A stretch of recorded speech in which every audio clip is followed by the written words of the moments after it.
An filɛlibagaw ani an lamɛnbagaw Mali kɔnɔ Mali kɔ kan aw bisimila Duba TV ale ni Rafucom sanfɛla la ni ye Donkibaru ale waati selen ye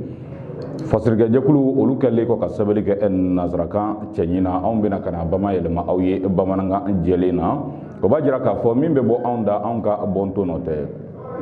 walasa gafe caman bɛ an bolokɔrɔ bidon in na min ye ala kumabaw ye an na olu tɔmɔtɔmɔ k'olu da aw tulo kan ka kɛɲɛ ni bidon ye ni waati na an bi gafe fɔlɔ min ta a bi fɔ o ma ko indépendant bidon bɔli don min ye u ka nimero 5664 fasirikɛ b'a ka fɔla a ko an ka taa anw ka kɛnɛya minisiri ale kunkanko kibaruya la an b'aw ladɔnniya k'a fɔ a bi duwakun fila bɔɲɔgɔnko bɔ min ye lafasalitɔn bɛ an ka pharmaciens ani an ka laboratoire d'analyse maaw tɔgɔ la ni o ye Sinapo ale ni Sinapharm ye olu kun kɛn bɛ ka lasomali gafe o da Mali gouvernement ka waganɛ sanfɛ k'a jira k'a fɔ u ka tɔrɔmɔɲɔ minnu ni olu kɔni tɛ ka sara a sara tuma na ko a dɔ la ko olu na u ka kɛtaw olu ɲɔngiri. An b'aw ladɔnniya k'a fɔ ko sigikafɔ o ye damu ye min ye Mali ministre de la santé fo ka taa se a jangomaɲɔw ma kumaɲɔgɔnyaw bɛɛ lajɛlen kɛlen kɔfɛ kibaruya bɔra ka bi k'a jira k'a fɔ ni hakilina min kun t'an bɛ min ye k'a dɔn k'a fɔ Sinapo ale ni Sinapharm maaw cɛ ko o hakilina a wulila wa ɲini bɛ an ka pharmaciens fɛ ani laboratoire d'analyse fɛn fɛn ni olu kɔni ka baara kun ɲɛsin bɛ an b'o ale lawaleyali baaraw ma ko u ka tɛmɛ ni o baaraw ye wa nafolo minnu ni o juruw kɔni gulon bɛ ko bɛɛ lajɛlen na kɛ waati nataw la walasa olu ka se ka kɛ sɔrɔ fɛn ye. N'an bɔra ye an bi to indépendant kelen ale kɔnɔna na an b'aw ladɔnniya k'a fɔ ka kɛɲɛ ni ntɛnɛndon ye nɛgɛ kanɲɛ 23 waati fɔɲɔgɔnkɔ belebele o tɛmɛna Mali polisiw ani k'a dɔn k'a fɔ anw ka moto taxitigiw ni ɲɔgɔn cɛ an b'aw ladɔnniya k'a fɔ nin wale in bɛɛ lajɛlen kɛra cogo di dɛ min ye moto taxitigi dɔ bɛ yen kunnafoni y'a jira k'a fɔ polisiw kɛlen kɔ ka ale kɔni fiyɛ ale banna ka jɔ a banna ka jɔli min kɛ a man kan ka bori siraba yɔrɔ min kan ni o ye sens interdit ye ale kɔni taara i yɛrɛ sɔrɔ ye waati min ale b'a ka boli la a fɛnɛ ni mototigi wɛrɛ bɛnna a laban a kɛra min ye a bɛ fɔ min ma nanzarakan na ko collision o de nana tɛmɛ u ni ɲɔgɔn cɛ an b'aw ladɔnniya k'a fɔ nin mototigi fila bɛɛ lajɛlen bɔnɛna u ni na ala ni accident in ale sababu nka nin bɛɛ lajɛlen kɔfɛ ko wɛrɛ mun nana bɔ ko kɔnɔ o ye sigida maaw ka dusumakasa ka sababu kɛ maaw ka yecogo la polisi ko olu ye dansago kɛ yalima ko moto taxitigiw k'olu yɛrɛ fɛnɛ kɛn bɛ maaw tɔɔrɔ fɛn ye bidon in na o hokumu kɔnɔ min ye moto taxitigiw yɛrɛ olu ye wulikajɔw kɛ ka laban Mali ka bolomafɛn ni o ye lakana bolomafɛn min kun jɔn bɛ Sogonikɔ autogare ale da la ni marifan bɛ a sanfɛ ka se ka anw ka lakana kow sigi sen kan goni donna o la kow tora senna fo ka se nɛgɛ kanɲɛ 3 waatiw ma an b'aw ladɔnniya k'a fɔ kow basigilen sa min ye protection civile maaw ye u ye nin maa kofɔlen fila ninnu fure ta k'u kunda n'u ye Gabriel Touré kan an b'aw ladɔnniya k'a fɔ min ye katakatani bolilaw fo ka taa se moto taxi olu ka syndicat ɲɛma ni ale tɔgɔ ye Adama Traoré a y'a jira k'a fɔ nin tɛ nin wale in siɲɛ fɔlɔ ye Mali kɔnɔ ka sababu kɛ k'a ti tɛmɛ kalo 2 bɔɲɔgɔnko kan nin ɲɔgɔnna ko fɛnɛ kɛra Bangonikaw fɛ yen o bɛɛ lajɛlen kɔfɛ min ye Lafiyabugukaw fɛ nin ɲɔgɔnna gɛlɛya fɛnɛ moto taxitigiw olu sɔrɔ Adama Traoré a ka jɛkulu tɔgɔ la a ko a b'a ɲini Mali ale gouvernement fɛ u ka kow bɛɛ lajɛlen kɛ walasa kow ka se ka sigi sen kelen kan kow ka fisa ni sanga na waati bɛɛ lajɛlen maanifin ka bɔnɛ i ni na nin cogo la gansan an filɛlibagaw ani an lamɛnbagaw hali bi an bɛ taa ni kunnafoni ye nin waati na an bɛ gafe wɛrɛ min kibaruya da aw tulo kan o de ye k'a jira k'a fɔ min ye Menakakaw fɛ yen ka kɛɲɛ ni février kalo tile 26 ye jumasi tɛmɛlen donc ala ko degun k'a ye Menaka sigida denw o sɔrɔ tuguni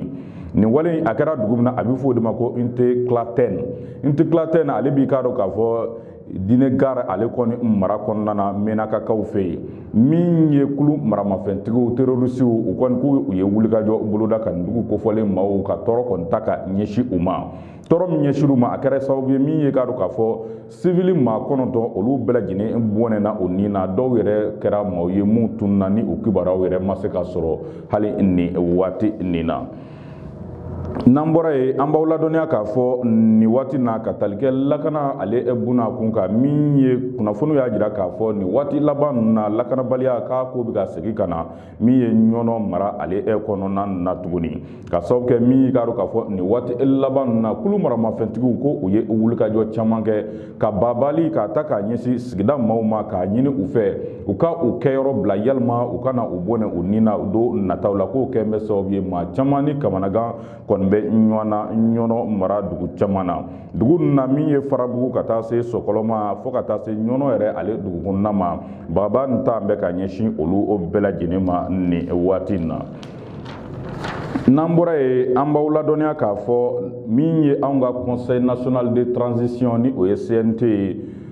kulu mun ka baara ɲɛsin bɛ sariya tali ma Mali tɔgɔ la waati latɛmɛ fanga in kɔnɔna na u ye lajɛ cunne kɛ a bɛ fɔ min ma ko session extraordinaire. An b'aw ladɔnniya k'a fɔ lajɛ cunne in a bolila fɛn min kan o de ye anw ka sarakisɛ min bɛ wote kow bɛɛ lajɛlen sigi sen kan ka se ka bayɛlɛmali dɔw don o la ka kɛɲɛ ni gɛlɛya minnu bɛ kow kɔnɔna na nin waati in na. O hukumu kɔnɔ an b'aw ladɔnniya k'a fɔ min y'i k'a dɔn k'a fɔ wote hukumu yɛrɛ kɔnɔna na sarakisɛ tara min bɛ tali kɛ loi électorale ale yɛrɛ ka taabolo bɛɛ lajɛlen fo ka taa se collège électoral ale weleli min bɛ kɛ ka bila wote baaraw la fo ka taa se an ka autorité indépendante de gestion des élections ni o ye EJ ye ale ka bolofara mun kan ka sigi Mali fantan naani bɛɛ lajɛlen na bayɛlɛmaniw kɛra o ko kɔnɔna na ka sababu kɛ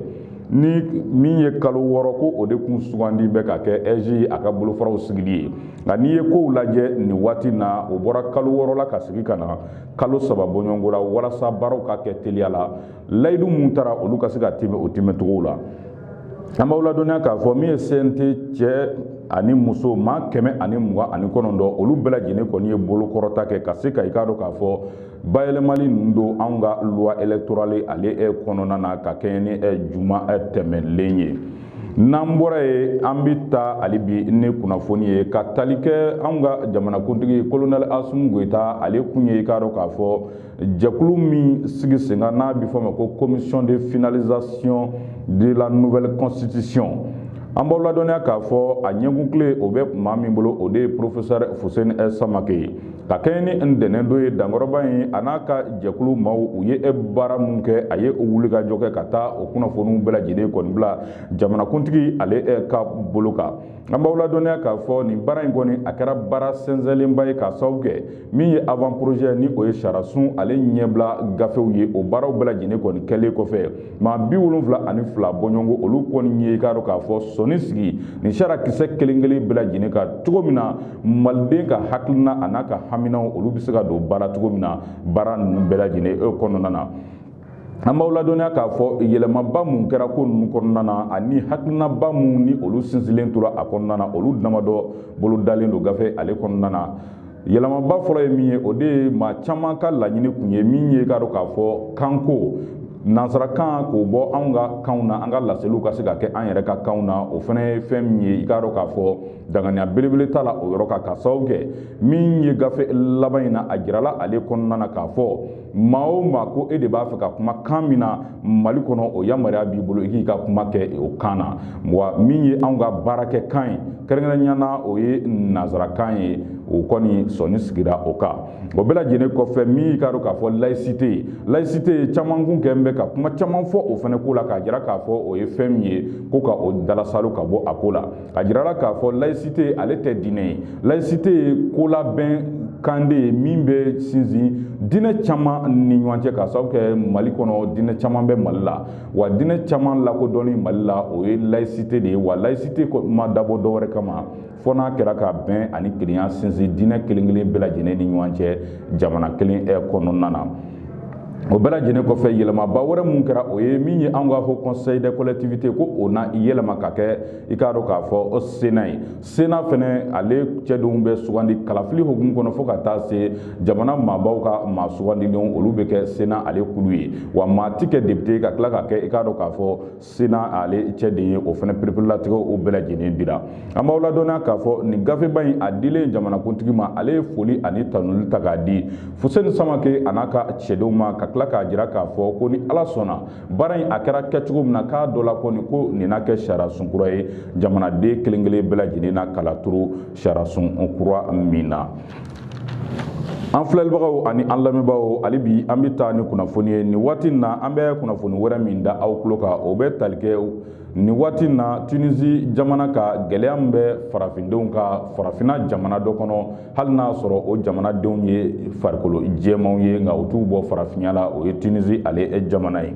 An b'aw ladɔnniya k'a fɔ gɛlɛya in a bɛɛ lajɛlen bɔra min ye Tunisikaw ka masakɛ ye waati dɔ la kɔrɔfɔ dɔw bɔra ale da k'a jira k'a fɔ ko ni jateminɛw ma kɛ k'a dɔ la ko min ye k'a dɔn k'a fɔ jama dɔw bɛ jamanadenw senkɔrɔ ko olu bɛ se ka jamana bila gɛlɛya fasɔn dɔw la. Nin kibaruya min dira ni a ma faamu a kɛra sababu ye wulikajɔ a bolodala ka dekun k'a ta k'a ɲɛsin farafindenw ma Tunisikaw fɛ lakɔlidenw b'o la fo ka taa se maa minnu bɛ taama sira ale senfɛ. An b'aw ladɔnniya k'a fɔ o yɛrɛ hukumu kɔnɔ kibaruya y'a jira k'a fɔ min ye Mali ale lakɔliden dɔ bɛ yen ale yɛrɛ kɔni ɲɛda jokina ala ni muru sababu n'i ye jaw lajɛ jeli yɛrɛ bɛ ka bɔn ka bɔ a ɲɛda la o b'a jira k'a fɔ farafinna kɔnɔ nin waati na ni gɛlɛya si tɛ fila ye farafindenw yɛrɛ dama bɛ k'a ta k'a ɲɛsin maaw ma. An b'aw ladɔnniya k'a fɔ nin wale in k'a kɛra sababu ye min ye farafinden kɛrɛnkɛrɛnyana a caman gwɛnna ka bɔ Tunisie jamana kan. Nin hukumu kɔnɔ min ye Mali ale ɲɛmaaw ye u ye wele bila i k'a dɔn k'a fɔ Tunisikaw ka chargé d'affaires min bɛ faso Mali kɔnɔ k'a jira la k'a fɔ nin wale min bɛ ka ta ka ɲɛsin malidenw ani farafinden wɛrɛw ma ko nin ye wale min ti bɛn fiyewu ka sababu kɛ ka taa lakɔliden gɛn ka bɔ a siso kɔnɔ tile senkun k'a sɔrɔ a ma ladɔnniya ko o ye fɛn min ye ko o ye gɛlɛya belebele ye an kan ka an yɛrɛ kɔlɔsi o la. N'an bɔra yen an b'aw ladɔnniya k'a fɔ hali bi kunnafoni ale na nasira la ka tali kɛ an ka chambre de commerce ale kunkanko kibaruyaw la. Chambre de commerce ale ɲɛmaa ni o ye Yusufu Bacili ye a n'a jɛngɔmaɲɔgɔn maa saba bɔɲɔgɔnko olu bɛɛ lajɛlen minɛna ka don bɛrɛ la. O minɛna kun min na o ye musaka min ni o kun bɔra ka bila chambre de commerce ale ka bolo kan walasa ka se ka fiɲɛbana ni o ye coronavirus ye k'ale natɔ kunbɛn i k'a dɔn k'a fɔ o musaka mun ni o tagafanw ma dɔn kosɛbɛ a bɛ t'i jɔ sifa wari miliyari 10 bɔɲɔgɔnko la o gɛlɛya kɛra sababu ye Yusufu Bacili a n'a ko kɛɲɔgɔn maa saba olu bɛɛ lajɛlen ka u yɛrɛ sɔrɔ kaso la. An b'aw ladɔnniya k'a fɔ nin wale in kɛlen min ye waati latɛmɛ ka se ka baara kɛ Yusufu Bacili ale nɔ na sanni waati cɛ min ye banabakaw ka den Manju Sɛnpara ale sugandira ka bila Yusufu Bacili a nɔ na. An b'aw ladɔnniya k'a fɔ min ye chambre de commerce u kɛn bɛ ka i k'a dɔn k'a fɔ u ka lajɛnba ni o ye assemblée générale ye assemblée consulaire générale ko o boloda bɛ ka bɛn ni mars kalo tile 23 ani 24. Fasirikɛba ale kɛn bɛ ka ɲininkali to min kɛ ko yala o lajɛ in a n'a kɛ sababu ye ka Manju Sɛnpara k'ale ka sigili sɛbɛntiya Yusufu Bacili a nɔ na yalima maa wɛrɛ na sugandi ka bila Yusufu Bacili nɔ na. Kunnafoni y'a jira k'a fɔ caman kɔni ka danaya sinsin bɛ i k'a dɔn k'a fɔ Manju Sɛnpara ale ka nin waati nin na. An lamɛnbaaw ni an bɔra ye hali bi an bɛ taa ni kunnafoni ye. Nin waati na an bɛ kibaruya wɛrɛ min da aw tulo kan o bɛ tali kɛ Faransi ale masakɛ Emmanuel Macron a bɔra ka laseli min kɛ nin duwakun daminɛ na ka tali kɛ Faransi ka dabolo ani Faransi ka tagabolow bɛɛ lajɛlen ni farafinna jamanaw ni ɲɔgɔn cɛ ka se k'o ɲɛfɔliw kɛ. Emmanuel Macron a y'a jira k'a fɔ an bɛ yɔrɔ min na i n'a fɔ bidon in na k'a bɛ se k'a fɔ ko Faransi kɔni ko taabolo dɔ tun b'a bolo a bɛ san caman bɔ ani farafinna jamanaw ka jɛnw kɔnɔna na ko o kɔni ko yɛlɛmana don o la. O bɛɛ lajɛlen kɔfɛ Emmanuel Macron a y'a jira k'a fɔ an bɛ yɔrɔ min na i n'a fɔ bidon in na Faransi ka taabolo ko falen sugu bɛɛ lajɛlen na don a la wa a ka jɛɲɔgɔnya ni farafinna a jamanaw ye k'a na kɛ partenariat gagnant-gagnant ye o ye jumɛn ye cɛ ni anw jɛna min ma e ta b'i bolo ne yɛrɛ ta bɛ n bolo si tɛ bɛn bi si kan Emmanuel Macron a ye o kɔni mada. O kɔfɛ a ye jalaki ta k'a ɲɛsin i k'a dɔn k'a fɔ décideur politiques ma décideur politique o ti dɔwɛrɛ maa minnu bolo bɛ fanga la don min kama olu de ye décideur politiques ye. Emmanuel Macron a y'a jira k'a fɔ Faransi ye wulikajɔ min kɛ Mali la ko jamana tɛ yen Chine jamana tɛ o la Russie jamana t'o la ni olu ye o ɲɔgɔnna kɛ Mali la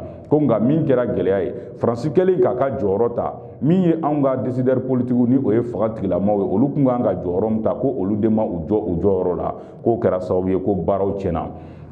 nin bɛɛ lajɛlen kɔfɛ Emmanuel Macron a y'a jira k'a fɔ min ye farafina kɔni ko Faransi u ka soldasiw a jama hakɛ na dɔgɔya kosɛbɛ farafina kɔnɔ o bɛɛ lajɛlen kɔfɛ min ka dɔn k'a fɔ ka se ka wale kɛ ka kalan jolen ani kɛlɛkɛminɛ di farafina ale soldasiw ma ko o fana na kɛ u ka taabolo ye min ye nafolo ko ye ni o ye monnaie commune ye monnaie commune ka se ka nafolo dɔ sigi CEDEAO jamanaw tɔgɔ la u bɛɛ lajɛlen bɛ jɛn wari min na Emmanuel Macron a ko o fana ye fɛn min ye ko o ye ko ɲuman ye wa ale kɔni ka fɛla la o ye fɛn min ye k'a bɛ se ka kɛ sababu ye ka se ka dɛmɛba lase i ka dɔn k'a fɔ farafina ale duguw ma don nataw la.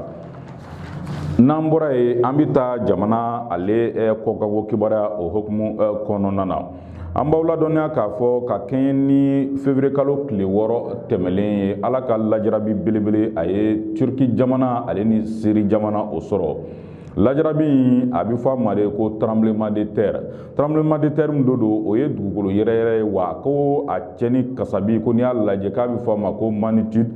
8,7 o ye fɛn min ye a barika a bonyana kosɛbɛ an b'aw ladɔnniya k'a fɔ nin wale a kɛra sababu ye min ye Turki jamana fo ka taa se Syrie jamana denw maa ba 44 olu bɛɛ lajɛlen kɔni ye maaw ye mun bɔnɛna u ni na Ala ni dugukolo yɛrɛyɛrɛ ale sababu an b'aw ladɔnniya k'a fɔ min ye Turki jamana ale masakɛ ye ni ale tɔgɔ Recep Tayyip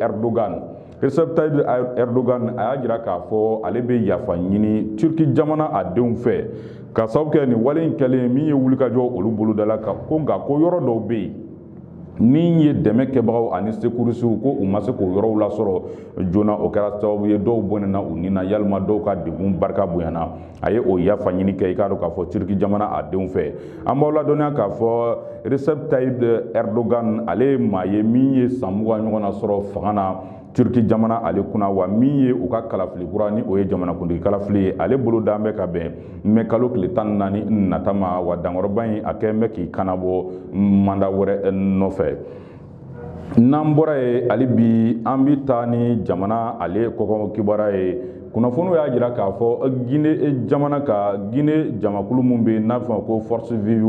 olu kɛlen bɛ ka wulikajɔ a boloda ka kɛɲɛ ni mars kalo ale tile 9 nata ye wulikajɔ kun tɛ dɔwɛrɛ ye ka ko bɛɛ lajɛlen kɛ min ye Guinée jamana denw ka laɲini ye min ye u ka ladonni cogo la ɲɛmaw fɛ ka se k'o hakilinaw olu fɔ o hukumu kɔnɔ min ye mars kalo tile 9 ye jɛkulu caman bɛ yen jɛkulu minnu ni olu kɔni a bɛ fɔ min ma ko force vive de la Guinée o tɛ dɔwɛrɛ o ye FVG o maaw fo ka taa se i k'a dɔn k'a fɔ FNDC ni o ye Front National pour la Défense de la Constitution fo ka taa se i k'a dɔn k'a fɔ FFP ma nin fana ye force politique de la Guinée olu bɛɛ lajɛlen wele bɛ nin lajɛnba in a kɛnɛ kan an b'aw ladɔnniya k'a fɔ nin wulikajɔ in a kɔni tɛna kɛ basi ye min nana dɛsɛ ka sababu kɛ nin na kɛ wulikajɔ belebeleba fɔlɔ ye Laginɛ jamana ani Laginɛ denw tɔgɔ la ka se ka i k'a dɔn k'a fɔ jamanadenw ka hakilina k'o bɔ k'o da diɲɛma ɲɛkɔrɔ cogo min na transition a bɛ se ka kɛ transition ɲuman ye u ka jamana ye n'an bɔra yen an b'aw ladɔnniya k'a fɔ ka tali kɛ diɲɛ ɲɔgɔn bɛnba min bɛ yen n'a bɛ fɔ o ma ko FESPACO seko ni dɔnko ale kɛnɛ ka a kurumukari kɛra ka kɛ ni sibiri tɛmɛlen ye nin wale in a bɛ kɛ waati min na a y'a sɔrɔ anw ka fanga ɲɛmaa ni o ye Dr Choguel Kokala Mayiga ye ale ni délégation belebele kun bɛ i k'a dɔn k'a fɔ min ye bɔɲɔgɔn ye dɔ la Burkina Faso ale jamana kan an b'aw ladɔnniya k'a fɔ ko Choguel Kokala Mayiga a y'i to zira la ka kansiri bɔ nɛrɛ la ka sababu kɛ min ye kabiri alamusa ale kɔni kun ye wulikajɔ kɛ ka taa i k'a dɔn k'a fɔ min ye Burkina Faso kaw fɛ ye wulikajɔ kun tɛ dɔwɛrɛ hakilina mun bɛ senna ka se ka Mali Burkina Faso ale ni Laginɛ k'olu kɛ u dama kulu ye kulu mun na i k'a dɔn k'a fɔ ɲɔgɔn dɛmɛ ani ɲɔgɔn bilasira boloda o ni ɲɔgɔn cɛ n'a bɛ fɔ o ma ko Fédération Mali Burkina Faso et Guinée an b'aw ladɔnniya k'a fɔ o wulikajɔ ninnu senfɛ min ye Choguel Kokala Mayiga ani Mali ministre 8 bɔɲɔgɔnko olu ye wulikajɔ kɛ ka taa Burkina Faso ale jamana kan baara in bɛɛ lajɛlen kuncɛla ni min ye o kɛra FESPACO ale kurumukari ye an b'aw ladɔnniya k'a fɔ Mali a ye kunkɔrɔta belebele sɔrɔ nin wale in ale kɛnɛ kan ka sababu kɛ an ka seko ni dɔnko ministre kɔrɔ dɔ bɛ yen Amadou Toumani Touré ale ka waati la ni o ye Cheikh Oumar Sissoko ye ale ye i k'a dɔn k'a fɔ bonya ani makama belebele sɔrɔ ka sababu kɛ min ye Burkina Faso ale maraba jɛkulu ye u ye monument dɔ jɔ ni o ye jabala dɔ ye k'o jɔ ka kɛ Cheikh Umar Sissoco ale tɔgɔ la ka sababu kɛ ko maa don min ka wulikajɔ barika bonyana kosɛbɛ i k'a dɔn k'a fɔ seko ni dɔnko ale kɛnɛ ka sanga n'a waati bɛɛ lajɛlen na. N'an bɔra yen sa hali bi an bɛ taa ni kunnafoni ye nin waati na an bɛ gafe wɛrɛ min ta a bɛ f'o ma ko Nouvelle Horizon. Nouvelle Horizon fasirikɛba ale ko an ka taa an ka maa murutilenw olu kunkanko kibaruya la ni o ye Mali ale burudamɛ jɛkulu ye n'u bɛɛ lajɛlen fara an bɛ kuluba kelen kɔnɔ nin waati na n'a bɛ f'o ma ko CMA. La coordination des mouvements de l'Azawad. An b'aw ladɔnniya k'a fɔ ka kɛɲɛ ni duwakuncɛ ye min ye nin kulu maramafɛntigiw ye u ye wulikajɔ kɛ ka taa Algérie jamana kan. Wulikajɔ in kun tɛ dɔwɛrɛ min ye Algérie jamana a maraba jɛkulu ka se ka taa olu ka dɛmɛ yalima olu ka bilasirali k'o hakilinaw olu sɔrɔ. An b'aw ladɔnniya k'a fɔ nin wulikajɔ in k'a kɛn bɛ ka diɲɛma kɔni kamana ganbi kosɛbɛ ka sababu kɛ n'i y'a lajɛ nin waati laban na anw ka kulu maramafɛntigiw u kɛra kulu ye ka fara ɲɔgɔn kan ko u laban min ye soldasiya hukumu kɔnɔ ani k'a dɔn k'a fɔ politiki ta sira kan ko u na u tɛgɛ di ɲɔgɔn ma walasa u ka laɲini olu bɛ se ka sinsin. O bɛɛ lajɛlen kɔfɛ an b'aw ladɔnniya k'a fɔ min ye kɛrɛnkɛrɛnnenya la Algérie ale masakɛ ye a kɔni ye k'a dɔn k'a fɔ délégation in a bisimila ka tila ka layidu di ko ale na u dɛmɛ cogo bɛɛ lajɛlen na walasa basigi ani kelenya bɛ se ka sinsin cogo min na malidenw yɛrɛ dama ni ɲɔgɔn cɛ sanga n'a waati bɛɛ lajɛlen na. N'an bɔra yen an bɛ gafe wɛrɛ min ta a bɛ f'o ma ko le républicain. An b'aw ladɔnniya k'a fɔ bɛrɛbɛrɛtɔn caman bɛ faso Mali kɔnɔ nin waati na ni olu kɛn bɛ ka i k'a dɔn k'a fɔ laseli kɛrɛnkɛrɛnnen kɛ k'a ta k'a ɲɛsin i k'a dɔn k'a fɔ jamana ale maraba jɛkulu ma o bɛrɛbɛrɛtɔn na min ye Adema PAJ ye ni o ye Didenba tɔn ye fo ka taa se Cɛbilen Darame Sagajigijɛ tɔn ale ni Jinɛkala tɔn ɲɛma Useni Amion Gindo ninnu bɛɛ lajɛlen kɔni kɛn bɛ k'a jira k'a fɔ nin waati na ko bɛɛ lajɛlen de kan ka kɛ walasa layidu mun taara olu ka timɛ wa o bɛɛ lajɛlen kɔfɛ gɛlɛya min ye kan ni bɔnsɔnkaw sɔrɔ kulu maramafɛntigiw ka walejugu kama k'a ɲini jamana marabaw fɛ u ka dɔ fara cɛsiri kan walasa jamanadenw bɛ se ka lafiya sɔrɔ cogo min na. An b'aw ladɔnniya k'a fɔ min ye kan ni bɔnsɔnkaw ye ka kɛɲɛ ni février kalo tile 23 tɛmɛlen bin taara kɛ u kan a kɛra sababu ye maa 12 olu bɔnɛna u ni na a bɛɛ lajɛlen ye civiliw ye fo ka taa se bololaminɛ caman olu bɛɛ lajɛlen kɔni tiɲɛna maa 5 olu jogina jogotogo jugu la. Nin wale a kɛra sababu ye min ye an ka bɛrɛbɛrɛtɔn a ɲɛma caman bɛ olu kɔni kɛn bɛ ka kulekan bɔ bi k'a ɲini jamana marabaw fɛ u ka ko bɛɛ lajɛlen kɛ walasa basigi ani lafiya bɛ se ka na an ka sigidaw kelen kelen kɔnɔna na cogo min na. An filɛlibagaw ani an lamɛnbagaw nin bɛ dansigi an ka bidon dongubaro labɛnnen na o la ni Ala ye don wɛrɛ yira an na an bɛ ɲɔgɔn sɔrɔ kunnafoni kura wɛrɛw kɛnɛ kan a kun suwalen bɛ Duba TV ale ni Raficom plateforme sanfɛla de la an bɛ dugawu don kɛ Ala k'an bɛn waati ɲuman wɛrɛ la.